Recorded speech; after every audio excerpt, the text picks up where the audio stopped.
Okay, so welcome back everybody from the lunchtime break. So all made it back, all made it through the walking meditation, had lunch. And so usually at this time we do a little Dhamma discussion. And so actually when the Buddhist tradition I ordained in is kind of Thai tradition, and they don't often do Dhamma discussions there. They have other things, they do meditation, talks. But in the suttas, the Buddha says there's kind of four things that are rightly coordinated. And when they're rightly coordinated, they lead to the destruction of the taints. And one of those is the time for serenity. And it's kind of serenity is jhanas, basically, kind of calm type meditations. Another one is the time for insight. It's kind of insight type meditations. Another one is listening to the Dhamma, time for listening to Dhamma talks. And then the fourth one is the time for discussing the Dhamma. And so one of the nice things coming to Toronto and being here and having the opportunity to connect with the temples here is that it's been lovely to see in Sri Lanka. They've really preserved a very strong tradition of Dhamma discussion. And people seem very well versed, actually. Very well versed in the suttas, very knowledgeable about what the Buddhist teachings are and its implications. And so basically, I just kind of copied them, kind of learned about what it was here, how to do it. So basically, from what I've seen, it's usually a kind of Q&A format with the monk more or less as the Q&A answerer / moderator. So basically, one of the things they do, did anybody look for and not find a paper in the thing? My mom was saying, so the paper was in the thing. So one of the things they do is you can write down questions if you want, and then the monk will answer them. Or it can just be kind of like live questions. So I had one question there, and it says, can you explain jhāna? If you don't experience jhāna, is there something wrong with your meditation practice? And so, it's interesting, actually. The Buddhist teaching is kind of what they call the Majjhima Patipada, or the middle path. And so there's a lot of kind of opposing, you might call opposing qualities that get brought together to solve specific problems in our minds. So two of those qualities, one of those qualities is what we call serenity, or kind of samatha. Another one is what we call kind of insight, or vipassana. And the Buddhist tradition tends to go through these swings, most recently, in the time of the commentaries, the swing was towards this side of what you might call vipassana. So although, these words don't really get used that often in the canon, the meditation topics that the Buddha gives get roughly divided into those that are perception building, those ones that lead to kind of insights, kind of cut our defilements. These are the kind of vipassana type. So this one we did on the reflections on food. This is more of a vipassana type meditation. The other ones we do on the kind of where we're watching our breath, just trying to stop any thoughts that come in, we kind of return to our breath. These are more type of samatha type meditations. And in recent kind of centuries, the pendulum swung very strongly towards what you might call vipassana. And so people started to think that jhanas, or these kind of the results of practicing calm type meditations, were something that were A, unnecessary, and B, bad. Kind of like time wasting. So one of the classic ones is, I don't want to practice jhana, because if I practice jhana, I'll get attached to it and stuck on it, and I won't be able to move beyond it. Okay, this is one of the attitudes in recent centuries. In the West, as Buddhism has come to the West, the pendulum has shifted in the other direction, largely as a reaction against these centuries-old commentaries where people said, okay, jhanas aren't necessary.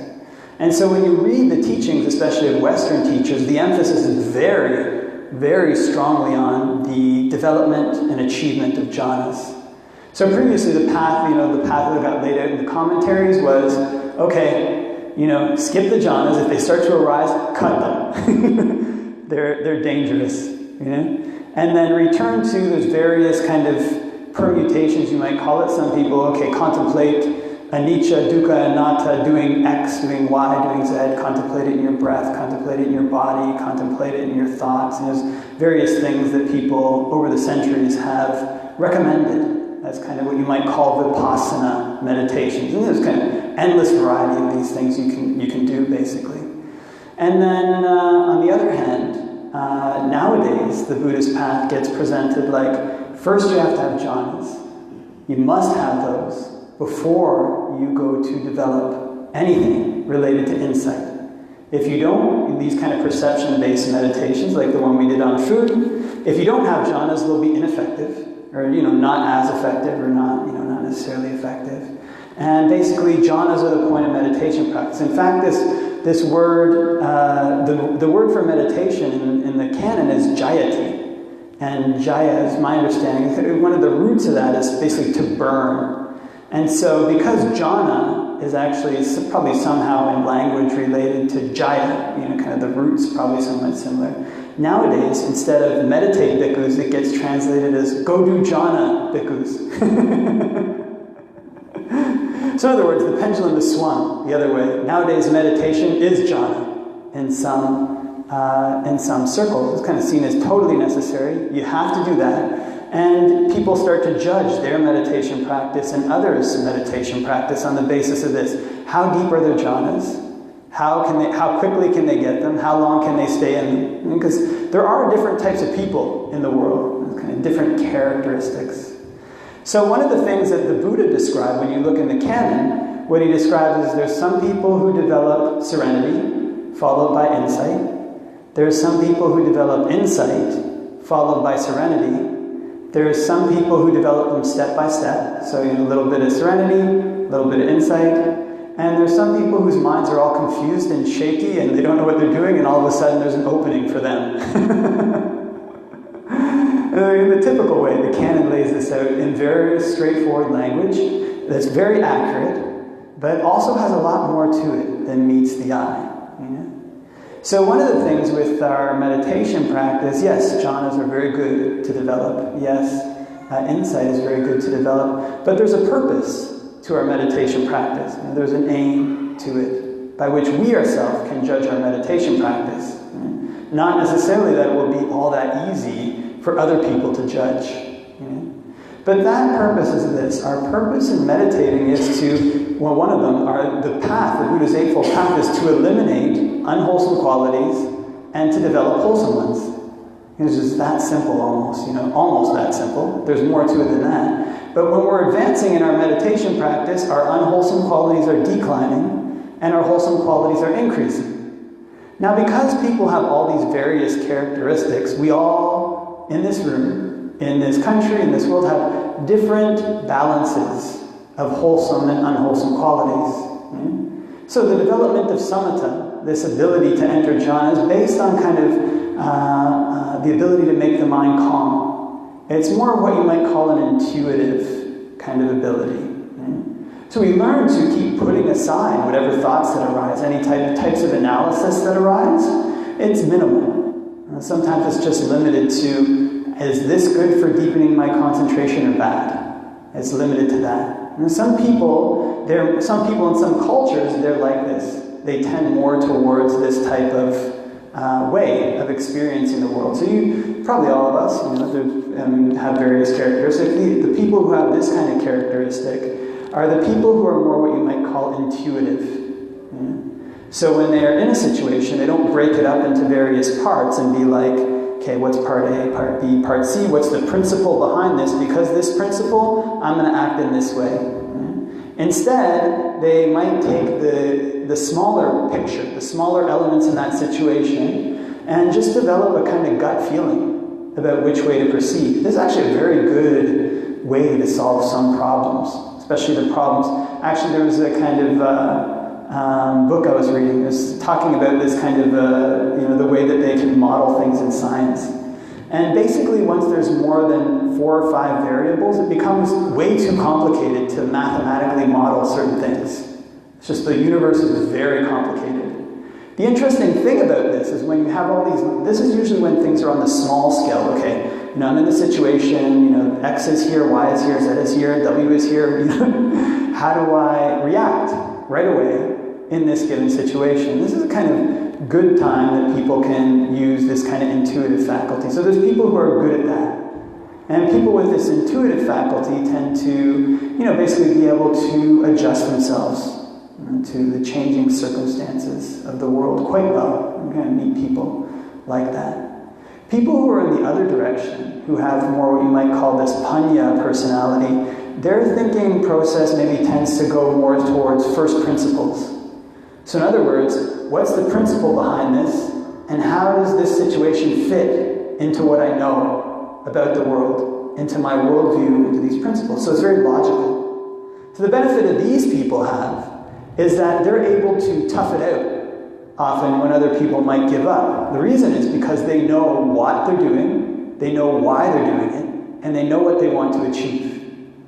But when things get to really small scale, okay, you've got X, Y, Z, I'm in this situation, all these things are changing, that's when that faculty starts to break down. It's difficult to manage on a small scale. So some people, if they have a strength in this kind of panya type faculty, when they go to eliminate whatever unwholesome quality they have, everybody tends to know that, right? Everybody in this room might know, okay, I've got this flaw in my personality, I'm going to try to work on it. When they go to eliminate those things, the people who are more panya-based, more wisdom-based, more kind of thinking-based, they might approach it from this angle first. And they might find that some of their defilements initially go away when they approach it this way. In other words, I have this kind of craving for food. Wait a minute, this food, what is it that's so tasty about it? In other words, I have this, something's left me that I really care about. Okay, let's contemplate impermanence in various ways. Let's learn to argue with that. And some defilements will fall away from that. Other people, they their approach when a problem arises is not to think about it. Just let it go. And this is also can be a good approach. Some problems fall away through just letting them be. Through just intuitively choosing a path. So depending on our personality, depending on what it is we're working on, we go to try out one or another of these approaches. Okay? This is essentially what we're doing with our meditation practice, on and off the cushion. Okay? We learn to do this. Depending on our personality, depending on the balance of strengths we have, it may be effective or it may not. When we keep on trying to eliminate unwholesome qualities in this way, this is when we get a sense of whether or not we're moving forward in our meditation practice. If our good qualities are increasing, our bad qualities are decreasing, the type we feel like we're getting more adept, the same problems that would come to us, we're able to overcome them using these techniques we've developed, then that means we're moving forward in our meditation practice, whether we have jhanas or whether we don't have jhanas. This is the whole point. Okay? Move forward in this way towards the elimination of unwholesome qualities. So on the other hand, for people who do, when they sit down to meditate, their mind stays very easily with their object, and they feel feelings of ease, feelings of bliss. These kind of people tend to be more positive people, more faith-based people, very easy for them to feel happy, and when these people, they might find that this approach, just not thinking about something, going back to your breath, that's appropriate for some situations. Some problems are caused by overthinking, excuse me, and get worse when we think about them too much. So in that case, there's just no need to think about it. Actually, most Westerners think a lot, so it's this is a good approach. So usually in the West, I think the pendulum is swung this way. So in doing that, just focusing in on the breath, going back over and over again, a problem arises, let's not think about it, If we have to do something about it, okay. But most of the time, just learning to adjust, flow with the wind, as it were, Some problems get eliminated that way too. And so if a person has jhana in their meditation practice, and their unwholesome qualities are decreasing, their wholesome qualities are increasing, then they're moving forward in their meditation practice. That means they're advancing in their meditation practice. So the interesting thing about the Buddha's teachings, though, is that whatever angle you see a skill as a teacher, whatever angle you approach it from, it tends to lead from that angle to the opposite quality that we need to develop. So although a person may be wisdom-based, very good at taking the various elements of a problem, cutting them up, and seeing logically what the right approach is, they'll find as they go forward that there are some problems that they can't solve that way, that just don't go away using these kind of techniques. And some of them might get worse using these techniques. So when a person comes to practice that way, after a certain point, once all the gross defilements they have that are easily able to be eliminated through this kind of wisdom approach are gone, then they find that they have to turn to this kind of samatha approach and kind of not thinking about things, learning to kind of develop these feelings of bliss, these feelings of rapture. It's not an end unto itself. It brings a whole lot into it. It brings a whole outlook on the world into it. Now, on the other hand, if somebody is a person who is very samadhi-oriented, mind settles down very easily, they don't think about problems that much, they don't like to think that much, not as an insult, I mean, this is kind of actually it's one of the qualities that Buddha recommends, kind of not thinking too much, or being lazy in thought. And they find that there's certain problems that they have that go away when they apply the Buddha's techniques on samatha to them. Yeah? But then eventually they find there's certain ones that aren't going away. And if they keep doing the same techniques they're doing, some of them get worse. And this is why there's always, for almost all the things that we do in the Buddhist teaching, there's a kind of near enemy. There's kind of there's a point where it's useful, some of them, and then there's a tipping point where it becomes a pathology, where these kind of things become negative in our practice. And it's for this reason that the Buddha's teaching is called the middle path. In other words, all of the wholesome qualities, all these things, we have to develop them. And it's kind of very clear in the Buddha's teaching. They're one of the things that leads to the longevity of the Sangha is respect for concentration. And the last portion of the Noble Eightfold Path is right concentration. And the threefold training is Sila, Samadhi, and Pani. There's no way to cut any of these elements out for somebody who wants to truly advance in the Buddhist path. Somebody who wants to truly eliminate their defilements. But having said this, because there's this kind of tendency, both in ancient times, both now, to come up with a very kind of clear definition of what it means to advance in your meditation practice. There's a clear definition. This is step 1, you should be here. Step 2, you should be here. You should first develop all the jhanas. When your jhanas get good enough, then you can develop, wisdom. You should first ignore the jhanas. And if you get a little bit of calm, then immediately turn your mind to contemplating the impermanence of feelings in various ways, thoughts in various ways, perceptions in various ways, whatever these techniques are people have come up with. But the main thing by which we are, and this is good, this is convenient for people, because it allows them to judge how good their practice is, how good other people's practices are. That's very easy. If the whole point is to first achieve all the jhanas and then turn to wisdom or do various things. Okay, what jhana are you at? You're at 2, I'm at 3. I'm better than you at meditating. But actually, that's not the way it works.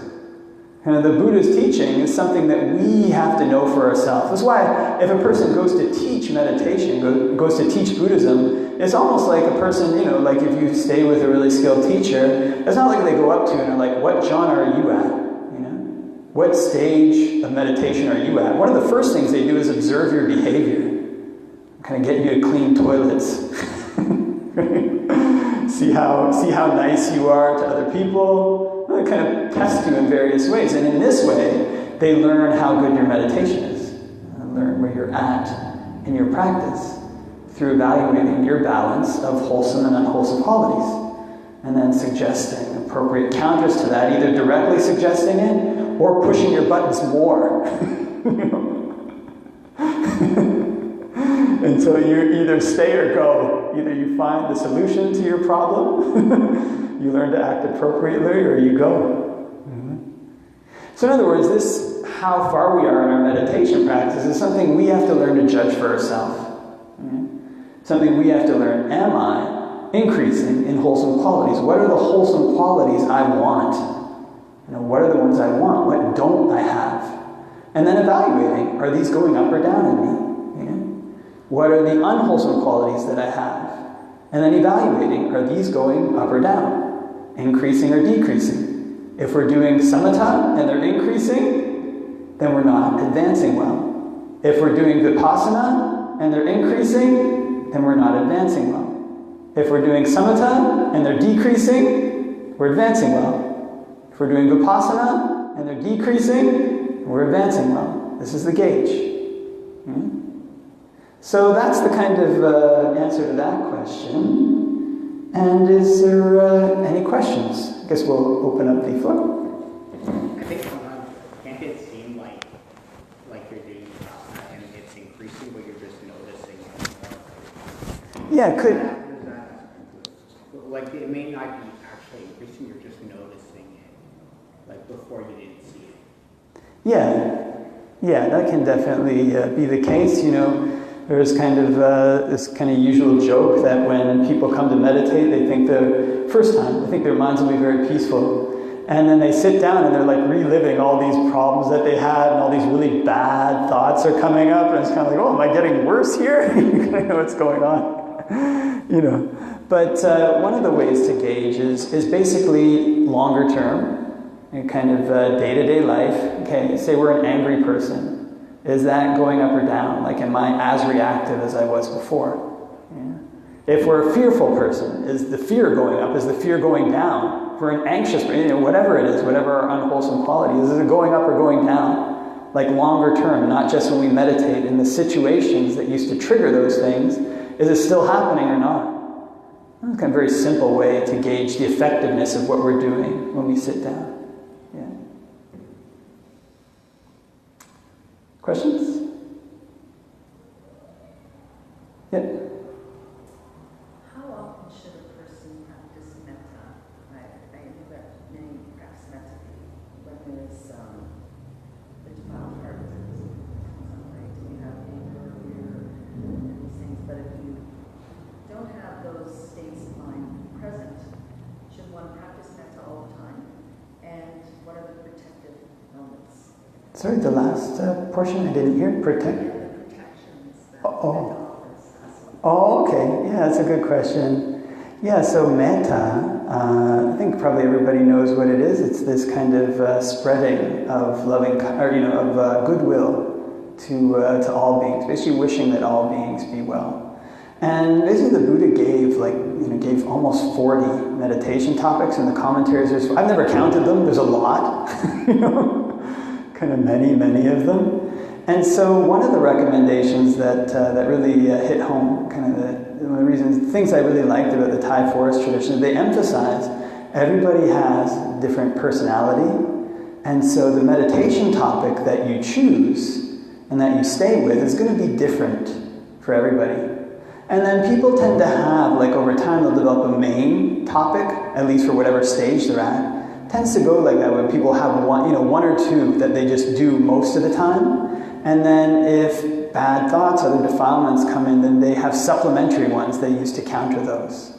So in terms of how often a person should be doing it or shouldn't be doing it, basically if a person has a lot of anger, it's probably something good to do in a reasonable amount.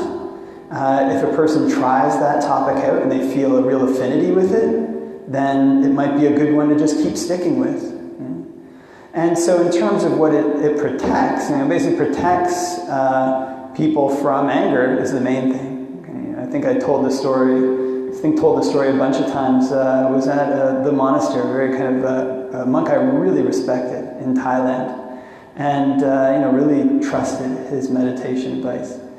And had this idea, mettā is not enough to counter anger. You have to see the cause, why you're getting angry or something. I had this kind of different ideas about that. And I was asking him all these questions. He said, actually, mettā is the antidote to anger. And there's a kind of sutta about that too. If somebody says, I've developed mettā, but I still get angry, and so you actually haven't developed it.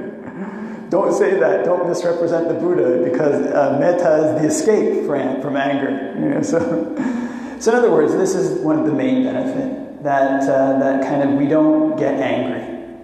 One of the interesting things, the side benefits of not getting angry, is that a lot of the time, people in the West, at least growing up, you're going to think of anger as a protection.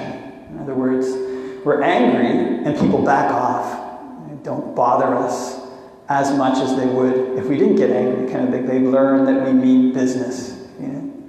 But one of the interesting things is that when a person is continually angry, they kind of attract other angry people to them. You know? It's amazing. If somebody gets really angry at you, and sometimes you just don't do anything or you barely react, their anger just evaporates some of the time. Maybe not with everybody. But some people who seem extremely angry just get out there and insult you and call you names or acting towards you in a really inappropriate, disrespectful way when you haven't done anything, and you just don't really react to that, or you just say, okay, well, you react to whatever the situation was that they're trying to address. Okay, fine, I can try this in the future. And then you leave. You remove yourself from their presence. Usually that person will feel a lot of regret. That's what I've seen. Because their anger just disappears when you don't reciprocate it. So in this way, this kind of mettā, developing this capacity not to get angry, not to feel angry, is a protection. Kind of stops it's kind of like having a bunch of wood that's wet, and if somebody goes and throws a spark on it, a fire doesn't happen. Even if there's a lot of sparks, they'll all kind of fizzle out. And then it's also, there's other elements to it too, so one of them is that said to sleep well. A person who has this kind of heart of loving kindness sleeps well, and they wake up well, and they don't have bad dreams. It's kind of a protection because oftentimes the tone of our day gets set when we're sleeping. Strangely enough, kind of have a really restless, rough sleep, and wake up and people are in a bad mood at the beginning of the day.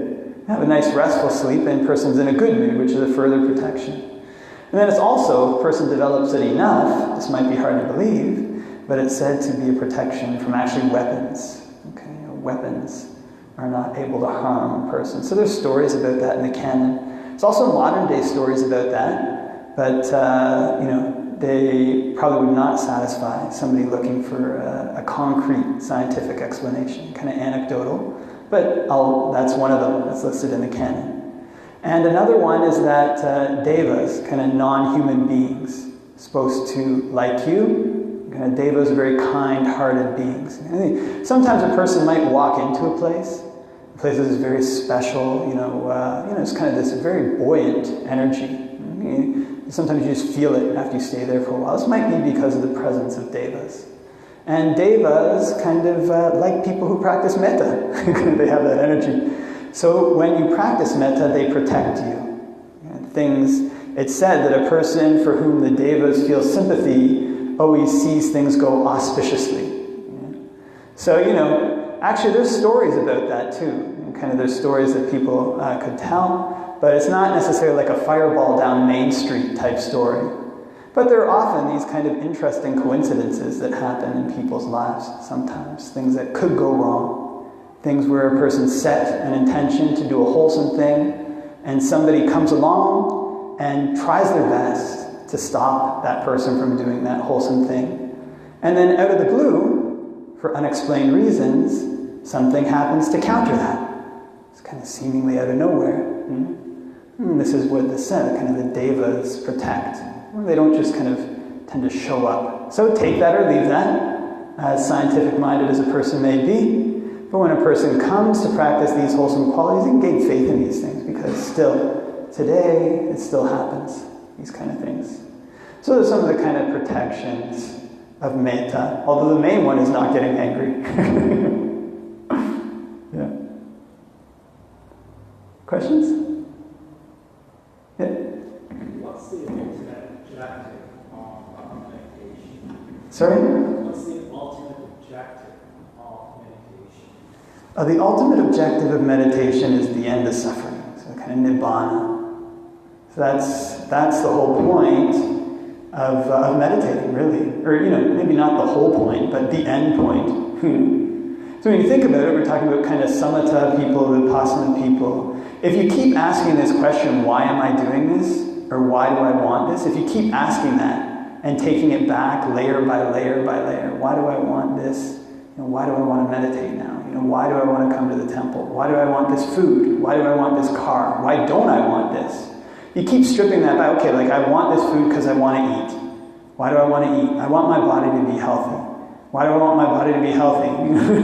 I want this food because I want the pleasure that comes from it. Why do I want the pleasure? We keep asking this question and going back further, further, and further. That question ends because people want to be happy and they don't want to suffer. That's the whole reason for doing anything. There's no point to doing things besides that. And there's people's understanding of what actually leads them to happiness, what actually leads them to suffering, and the kind of ideas about what that is different. And so the actions that people undertake in pursuit of happiness are very different. But you keep stripping this back, that's the only reason that people are alive. Okay, I remember this, when I was young, I used to have this question, kind of a big philosophical question, was, what's the purpose of life? And you keep asking this question, why? It comes back and ends there. Oh, I want to be happy, I don't want to suffer. It doesn't seem like all that profound of a reason.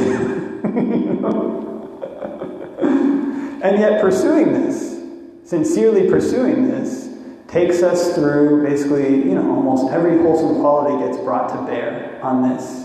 Almost anything. Basically, if you want to become a Buddha, you want to find the answer to this question, the solution to this problem without anybody's help, you have to experience everything that's possible, basically.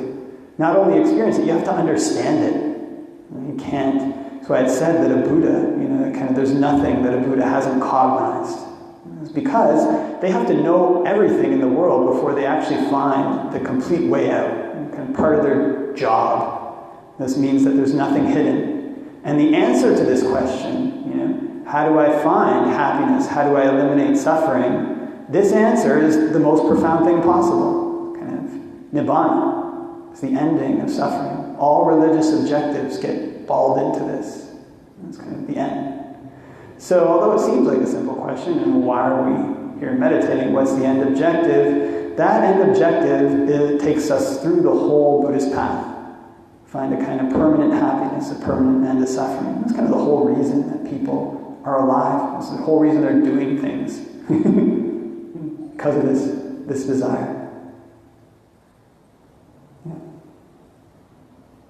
Any questions?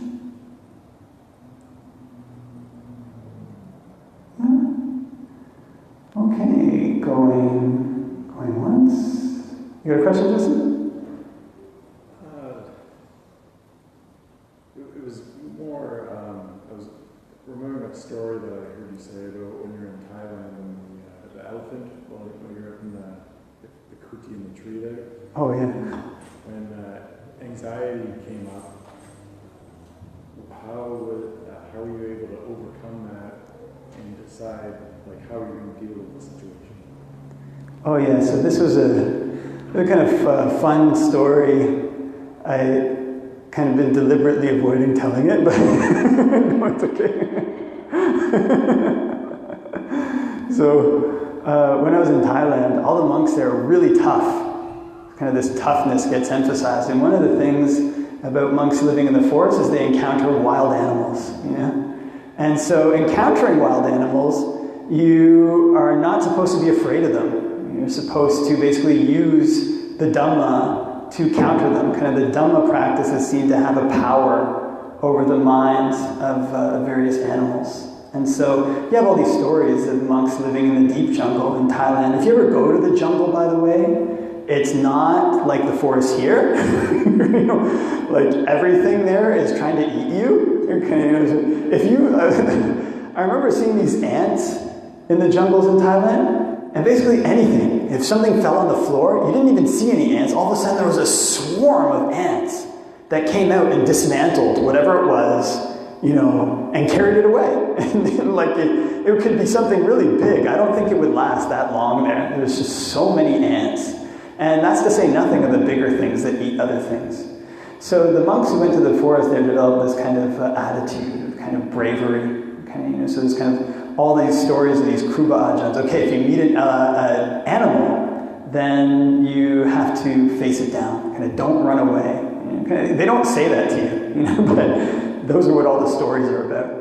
And so all the young monks there are kind of really gung-ho about being tough in this way. And so when I went there, kind of being younger then, kind of my attitude has changed now, but being younger then, I kind of jumped on the bandwagon and was really into all that, kind of all these, doing all this, trying to do hardcore stuff. And so we went to this one monastery that was in the middle of the jungle. It's called Dao. And this monastery is actually very far in the jungle. You can't get there, I don't think, by normal car. You have to walk or take like some crazy jeep. Like you're going on these trails would like lean up like this, like a I don't know what angle this is, like 45 degrees, and then there'd be this huge stream that had been cut between it, then it'd go up this way. And we'd be walking up these things, And so the forest is really, it starts out thin, then it gets thicker and thicker and thicker until it's like, Jurassic Park. and then when that ends, there's this kind of mountain, kind of that you have to climb up. These mountains in Thailand are not like the hills here. They're like this, climbing them is a different thing. Like I thought I was in good shape. I was done. Like you have to go up and down this mountain every morning. And so you get to the bottom, and that's where the kind of meeting hall is for monks. But all the monks actually stay up this mountain in the middle of the jungle, which is on the border with Burma. And so there's a bunch of these kind of sites, kind of like campsites, and they've been cleared out, and there's a pit toilet. There's like what they call a ding. This ding is this kind of bamboo platform on stilts, and that's to probably keep the ants from eating you when you sleep. But anyways, and then it has this kind of canopy, and then the monks have this kind of umbrella that they carry that has a mosquito net around them. And so they don't give you a tent or anything. You put this mosquito net around this ding, and that's where you sleep, kind of on this ding. And kind of, if you ask for a pillow, the other monks kind of look down on you. You're kind of a wimp. They'll hand them out like they have them. Like, hey, you want a pillow? So monks are, the expectation is to sleep with your sangati, which is your double robe, and to fold that up and use that as a pillow. But anyways, they have the ones that are closer and ones that are far away. And then a couple of my friends took like the furthest ones, which are the scariest because they're way on the border with Burma, and there's nothing after that but jungle for quite some time.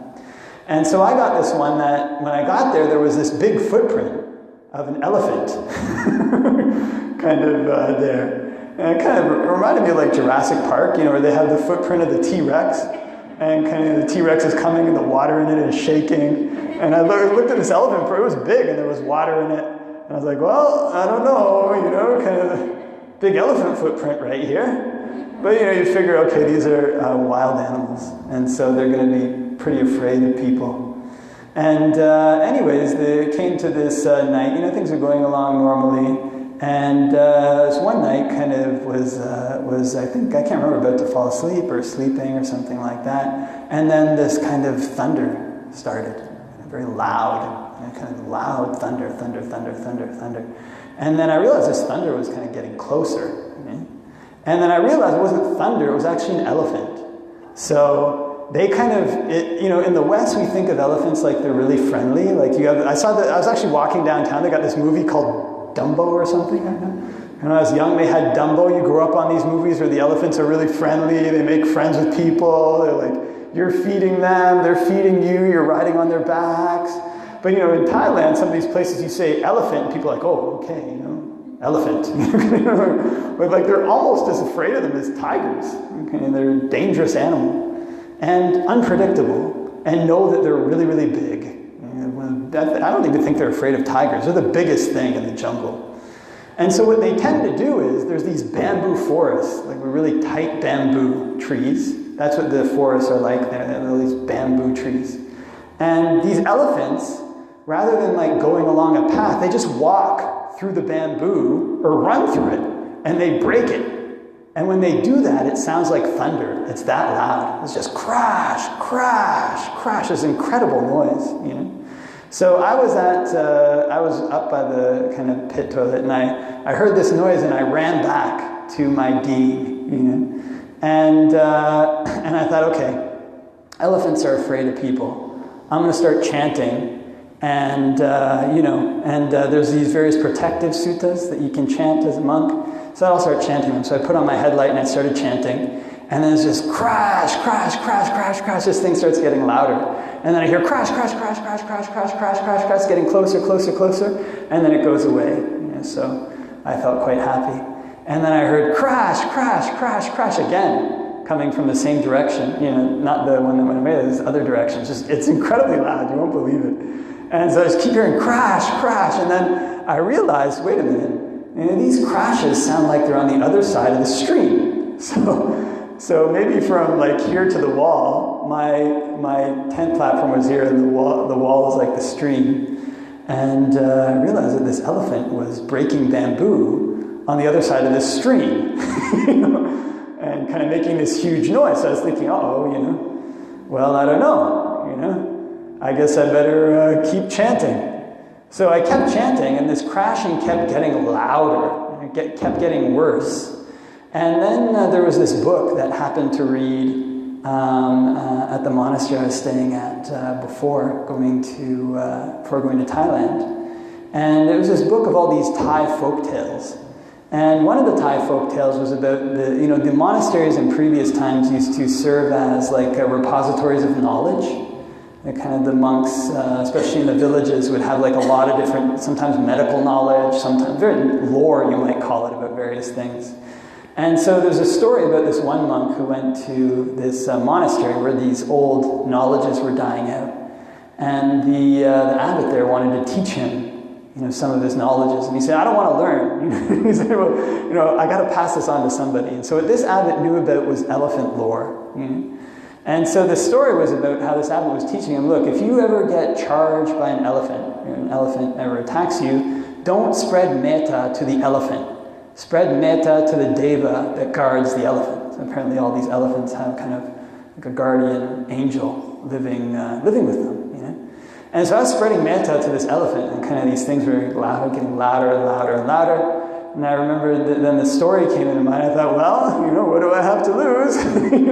Because elephants run really fast. Like this thing sounded like it was like a kilometer away. By the time I got from the toilet to my platform, it was there, So you have this thought in your head, well, I'm not going to outrun the elephant in the middle of the night, And so I ended up trying to follow this method of spreading mettā to this deva, and then the elephant went away. Okay? So whether that was because of spreading mettā to the deva or the elephant just decided to go, leave that for people to decide on their own. But the fact of the matter is that I didn't get stomped, so I was happy about that. Whatever did that, it was fine by me. So then later that day, after that, I went down to see the monks. The next day, we all meet for lunch in the sala. And we were talking about elephants, and that we were telling the story about this elephant, and then it stopped by another monk's platform too. And I learned that it did all the things that you're supposed to do wrong, For one thing, elephants are not afraid of people. Actually, if you go around an elephant, you're supposed to act like you're afraid of it because it knows it's really big, and if you act arrogant, it'll stomp you. They're very smart too. The other thing is they don't like bright lights, So I was sitting there with my headlamp on and chanting really loudly in the middle of the night. This kind of elephant didn't like that. And then the third thing is, when an elephant comes to you, you're supposed to run away. The reason for that is because they're really big. They'll stomp things if they seem arrogant, but they also have this attitude of like superiority because they're so big. So if you show them that you're deferent to them, then they sometimes just leave you alone. So if you run like zigzag for 30, 40 meters, sometimes they realize, okay, this thing, they're not carnivores, so, sometimes it was, okay, it knows I mean business, it knows I'm big, and they leave you alone. So it ended up in that situation that I did everything wrong and was able to survive. And since then, I've developed the attitude that elephants are better to avoid. or kind of, if it ever happened again, I would probably shut my light off and stay very quiet. But in terms of whatever kind of anxiety arises at a time like that, okay, if you're a monk and you go to the forest, then there's a possibility that you're going to die in the forest. There's a lot of things there that are out to kill things. You're going to have snakes. But I mean, there's also many monks who live their whole life in the forest and don't die. I mean, we could die crossing the street, really. But there's a couple of things. I mean, one of them is, basically having, if you're in an environment like the forest tradition environment is kind of one of where there's a lot of self-confidence promoted. So you don't talk about these kind of things in the West, really. But there are elements of our meditation practice that rely on this kind of a bit of pushing forward type attitude. Okay, whatever obstacle presents itself to me, I will overcome that obstacle. It's having this kind of attitude. Okay, like you've probably seen or heard people with this this attitude. There's elements in the Dhamma where this attitude is helpful. Okay, and that's the kind of attitude. People with that attitude don't tend to feel as much fear or anxiety. It's kind of self-confident attitude. I'm going to do this. Something challenge comes to them. Their instinct is to fight rather than to go with the flow. That'll eliminate some defilements. Fear is one that that's good for. Anxiety is another.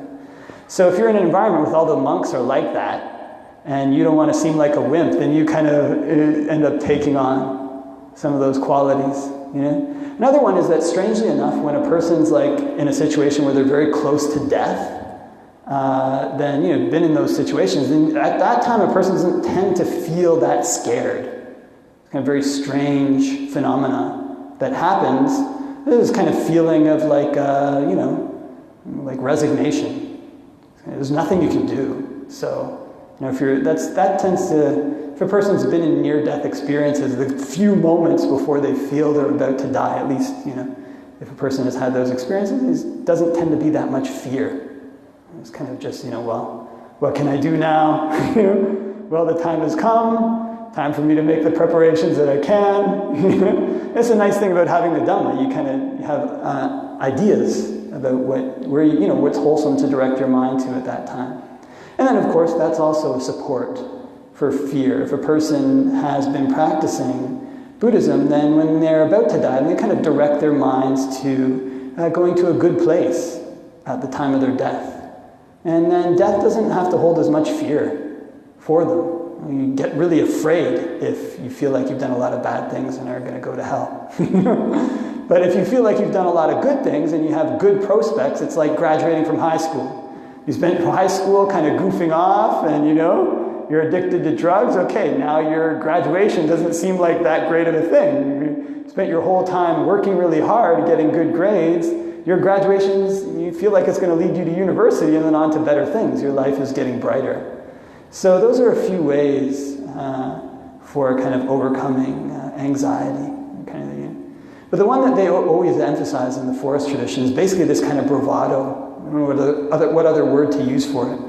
It's basically the idea that if a person is afraid, the only way to overcome their fear is to counter it. Basically to fight through it and to do what's wholesome in a fearful situation, regardless of the fear.